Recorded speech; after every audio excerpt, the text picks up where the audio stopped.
Ladies and gentlemen, we have a bit of an emergency video to make right now because we actually just had a new Dragon Ball Z game announced, and I wasn't expecting it, although it's kind of funny because it lines up with a game that I just started randomly feeling like I just needed to play.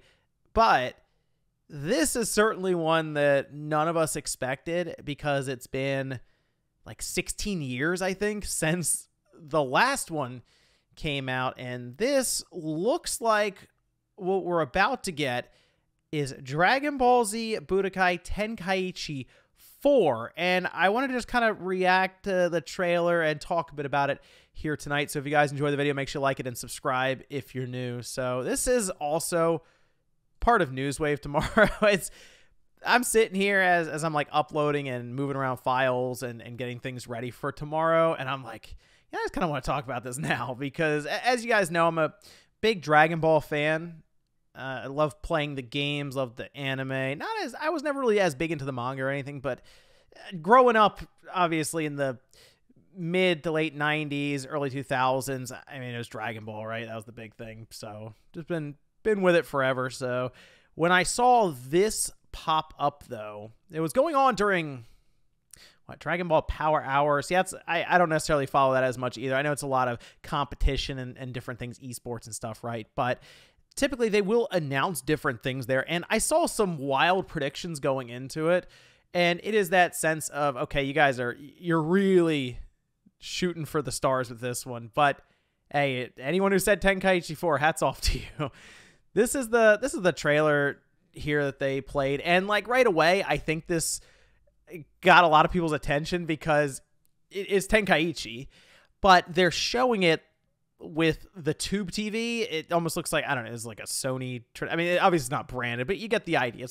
It's the big like clunker of a tube TV everyone had in their living room or something that you had a turn to play on every night or something. Anyway, going through it, yes, you got the nostalgia kicking in for the old Tenkaichi games, the blocky visuals. Look, the games, I'm not going to say they're like these incredible competitive titles that would have wowed the esports world of today, but they were just really fun arcadey titles, right?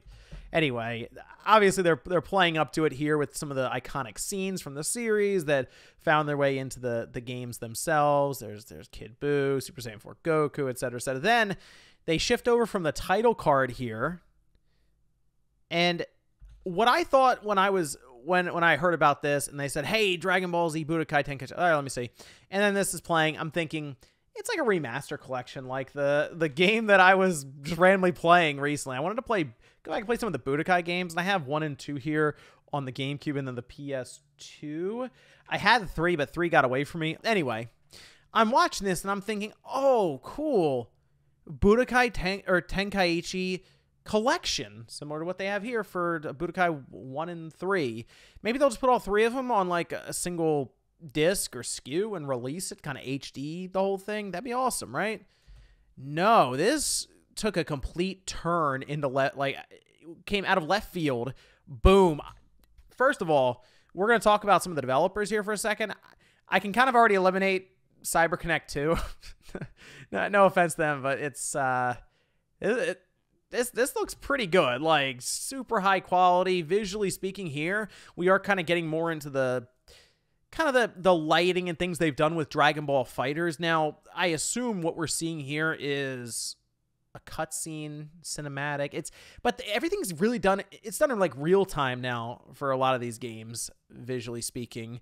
So I don't think the game's gonna look exactly like this, but I mean, I wouldn't be shocked if it looked visually impressive all the way around compared to what we've had in games like Xenoverse, Dragon Ball Kakarot, those kind of titles. But Fighters looks incredible. Remember, that is a 2D fighting game, though. So to kind of go this way where it will be more 3D arena-based it's going to be interesting to see. But man, like that is probably the shot that I think is going to be most reflective of what the game is going to look like in motion right there. More realistic tone for the environment, and then have the characters themselves be this kind of cel-shaded look. So they sort of stick out from the backgrounds a bit more, but clearly they're showing up to what Super Saiyan Blue here, and I am curious if they're just gonna cover the entirety. By the way, the Japanese trailer showed a new Sparking Begins. That's kind of how it was in the Japan version of Tenkaichi. We had Budokai Tenkaichi, they had Sparking. But the thing I'm curious about this is, I mean, look, it's clearly, this is far off. Like, I don't think we're getting this anytime soon. To me, this feels like we're potentially 2 years off from this. And the thing that was interesting to me is at the end of it, where we had the kind of the card that showed all the fine print and different things that have to be there. There's no mention of a developer or any of that. And here's the deal with these Dragon Ball games and the way that Bandai will handle it. They'll usually get a studio that they will work with. Bandai will publish, and they'll kind of work alongside a studio to develop it. So for Xenoverse, Dimps does that. They had originally done the Budokai series, and I believe basically almost all of the Xbox 360, PS3 era, that sort of thing. And for Tenkaichi, they had Spike, and then they merged with Chunsoft. So that's Spike Chunsoft. I don't know if they are going back to Spike Chunsoft. Last game they made was Dragon Ball Connect, so that might have been enough for Bandai at that point. I am curious who is handling this game. Bandai themselves, kind of internally, maybe with the help of like another studio to run support, maybe. The fact that they didn't have any developer here is interesting in that regard for what they typically do with these Dragon Ball games. So I'm pretty excited about this. It just seems like we're still a ways off here, and it's going to be a little while before we actually get significant news, gameplay, and all of that. Hey, who knows? That maybe I'm wrong, and maybe they show up to E3 with actual information and a playable demo or something. It's possible, but I'm looking towards this game as being maybe like a late 2024 release. So it's exciting because Budokai Tenkaichi 3 came out in 2007 on the PS2 and the Wii. So think about that for a second. It released a year after, or the following year after the PS3 released, and then we had the Xbox 360 a year and a half to 2 years before that.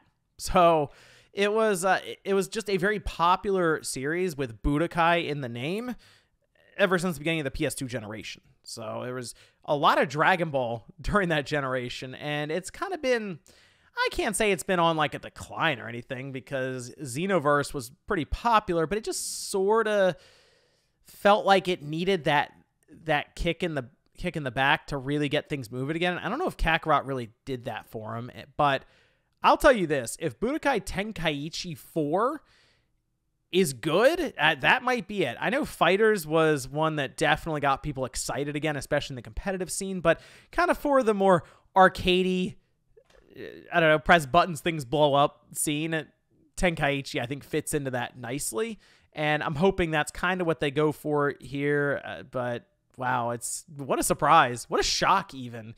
Definitely for the old school fans of Dragon Ball, especially on the video game side, who remember that era with the PS2. It was an incredible time, I will say that. But let me know what you guys think about this one down below. Absolutely shocked to see this announcement, and I am fascinated to find out more about what it looks like. It's going to be Dragon Ball Z Budokai Tenkaichi 4. And I'm also curious who's developing this thing, if they really are going to tap Spike Chunsoft and give him a shot at that redemption arc after Dragon Ball Connect. Anyway, thanks guys for watching. Make sure to check out Newswave tomorrow morning. This is still kind of part of that, but of course there's a lot of other stuff in there, and I'll see you guys then.